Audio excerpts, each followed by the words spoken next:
Hey everyone, welcome back to the Kirkpatrick podcast. And well, it's April. It is my birthday month, and I'm feeling spicy when it comes to some of the conversations I've been having this month. So we've talked, or we'll be talking, I don't know how this is all going to shake out with episodes, but we've talked a little bit about my love of instructional design and the fact that I hate learning objectives, and learning objectives are for us and not our learners. Yet we taught them for our learners, like that's all for them. It's not. We talked about Doge and efficiency and how I am not against finding efficiencies in better ways, of course, than Doge is really taking things. But I think that this is a trend, quote unquote, that we're going to see across organizations and sectors and states. Florida is already one of them that has a Doge. So it's time to this is our time, y'all. This is our time to really be thinking about the tools that I'm using, the promises I've been given by my vendors, and like what I see online, right? And so I have to also put this out there, like, I recognize that for many of y'all, we are vendors, whether you participate in our certification programs or through our consulting. But I have a bone to pick with a lot of vendors. And the bone I have to pick is they're selling solutions that say they can do the Kirkpatrick model because they know you want to utilize the Kirkpatrick model. They know that you want to utilize evaluation. They know that that is important to you. Aligning to the business is important to you, and ensuring that your programs don't end up on the financial cutting room floor is important. And so they use the Kirkpatrick name and say that, we can automate these 4 levels through this platform, or we can, get you all the way to level 3. And they're not. Even before I came to Kirkpatrick in 2023, I see what organizations, what technology is out there. I experience it. I participate in RFPs for my customers. I lead that initiative for my customers to help them look for new platforms. I'm constantly evaluating technology and platforms because I'm always getting requests from my customers. What do you use? What do you recommend? How can we do this better? And I have a huge problem with selling snake oil. And I have a huge problem with selling, we're going to get you through to all 4 levels, but like, are you really? Do you really? And what version of the model are you using? So in today's episode, I want to focus on just some of the key questions that you want to ask your vendors as they're selling you that they're utilizing the Kirkpatrick model. So first and foremost, I think it's really important to understand what they mean by the Kirkpatrick model. And here's always my first tell for you all. If they talk about level 1 surveys, they don't mention relevancy, they're not up to date on the model. They only talk about NPS scores and satisfaction and things like that. They're not updated on the model. Because any vendor that knows how important and crucial level 1 is, they know that the value is in the relevancy, because that is going to help you predict what is going to happen in later levels. Satisfaction and experience is great. And you know me, I think that level 1 gets dogged. I think that there's a lot of value in it, and there's a lot of opportunity in knowing, and like I need to know if there's like something really wrong that like I didn't see because maybe my lens was biased. Like I need to know, right? But I just need to know that more for like the training design. It's not going to really help tell me if performance is going to happen. So that's like the first telltale. The second is if the only things that they're able to do on the platform when it comes to level 2 are pre and post tests that are like multiple choice. So let's talk about level 2 a little bit. Got a lot of feels here. I'm adjusting myself for those of you that are listening and not watching.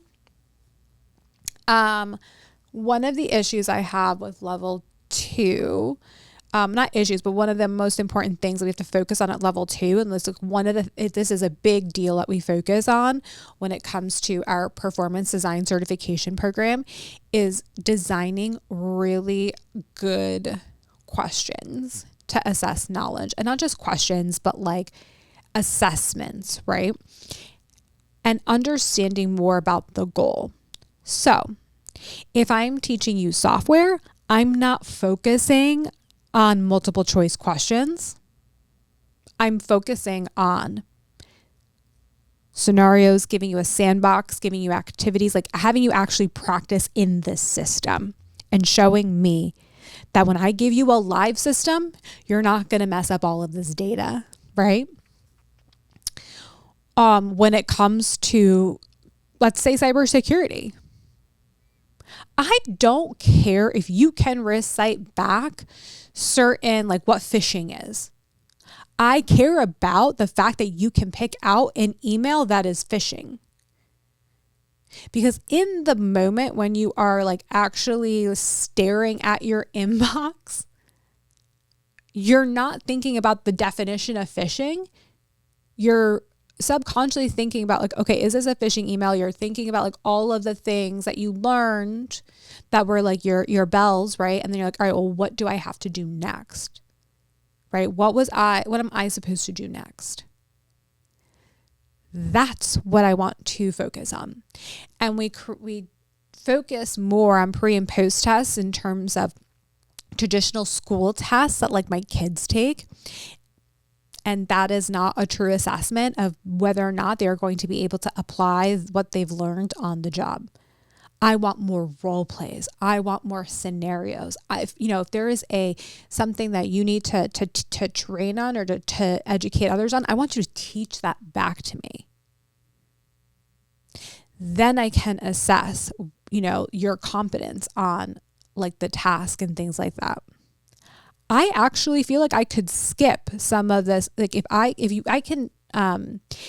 you can show me your competence in executing a task, I don't need to spend all this time on like measuring, the learning level and all of that. Like you don't have to break out level 2 in a million different steps. You just don't. Because all that does is still focus on level 2. Okay, I'm getting hot, sorry. So that is like a really big thing, right? The next thing is really unpacking what they mean by level 3 assessment and level 4 evaluation. So when it comes to level 3, if they start telling you like, oh, well, we sent out a survey 90 days to the manager, that's a problem. Level 3 is all about, number 1, not waiting until 90 days. If I wait to assess knowledge at 90 days, there's a lot of things that happen in 90 days. There is a reason, like organizations move so fast that folks that are in like the business consulting world and helping, CEOs and business owners scale, they actually recommend doing not just yearly planning, but like quarterly planning, right? So like obviously a lot can happen and should happen in 90 days, especially at the speed that we're moving. that if I'm waiting to see like how, if you remember something from 90 days ago, like I can't remember what I did last night. You want me to remember 90 days ago? If I can apply the same things that I probably did in practice ever since? Nah, not happening. We recommend at minimum 30, 60, 90. I would love a little bit more frequent evaluation, like a little bit sooner. In sort of different ways, right? So like there's also that whole piece of it of like, well, it's over surveying. Well, like don't use surveys for everything. You can collect data in a myriad of ways, right? Like let's look at your tech stack, right? Is there a text I could just be like, hey, how's it going? Shoot me a 1 if good, shoot me a 2 if no. And if it's a 2, then I might follow up with like a question or 2, but like that's it.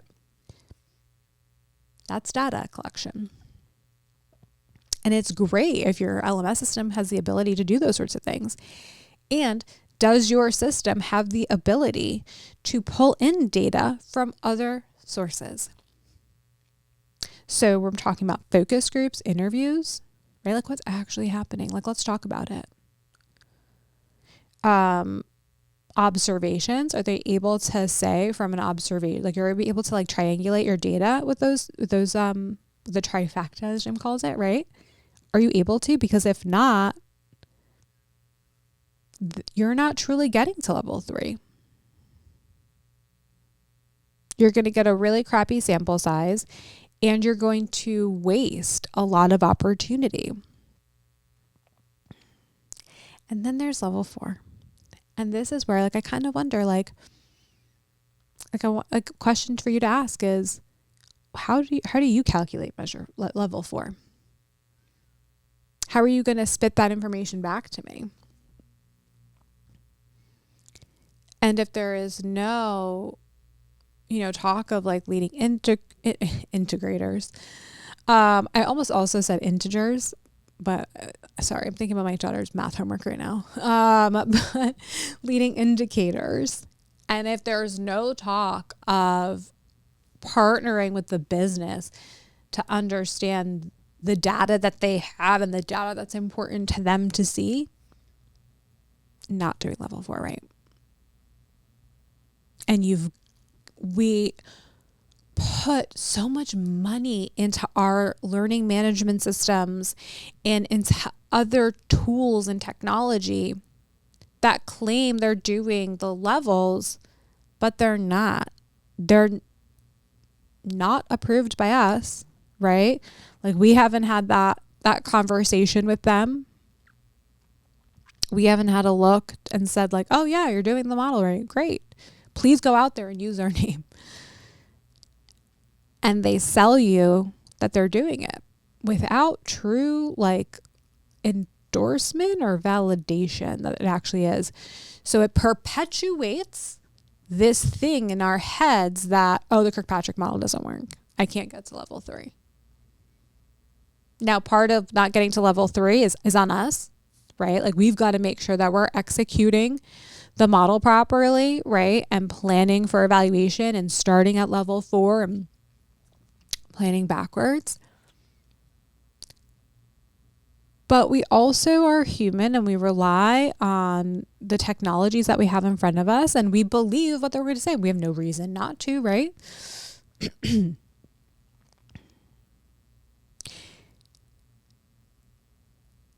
And you really want to look at your systems through the lens of, are you focusing on evaluation or are you checking the box, or are you focused on driving performance results?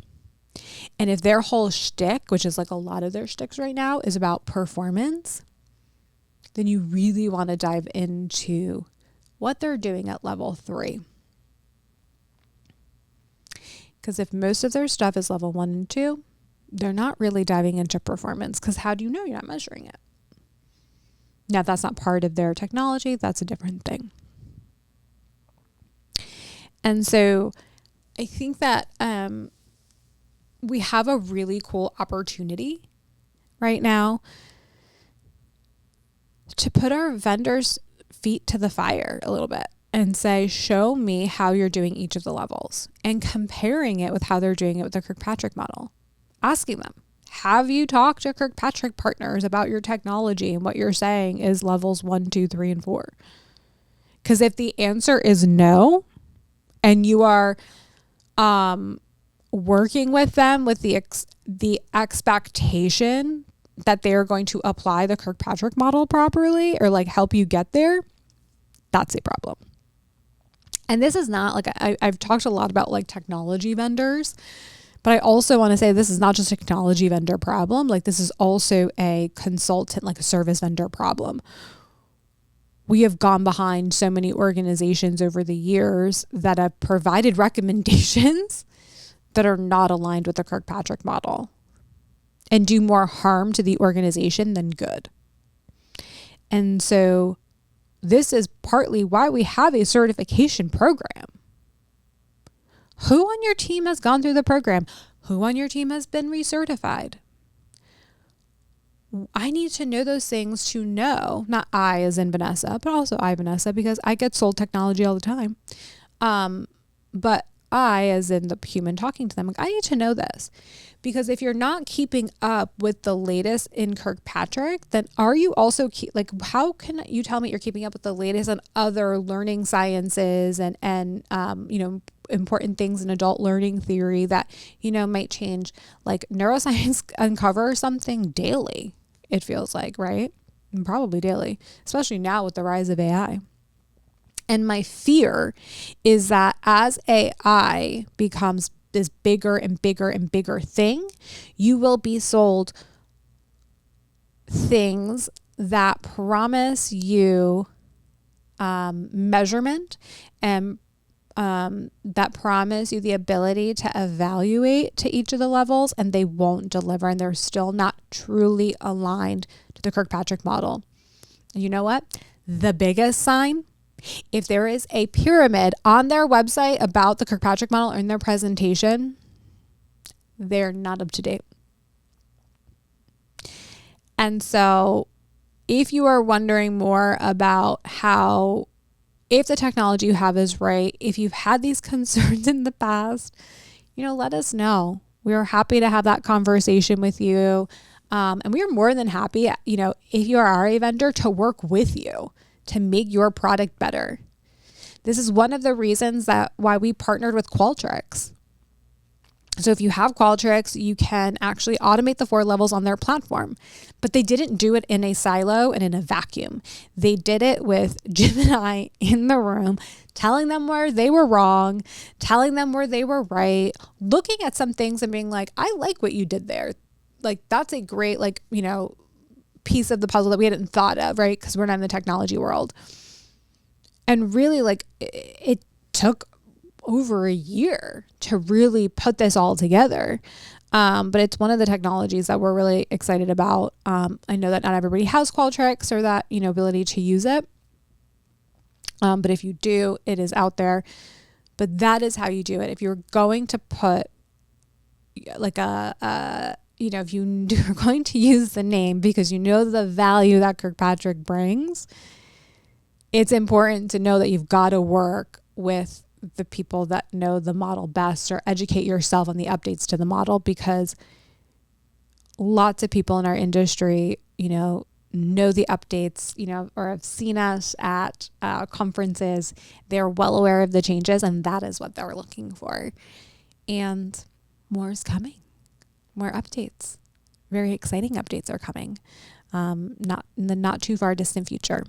So happy to work with you all to assess your technology stack, if it is going to help get you to each of the levels, if it's doing what it says it's going to do, or if you're a vendor looking for that conversation about how to help your platform meet the 4 levels. And with that, friends, I want to thank you all for listening today, and I'll catch you all on the next one.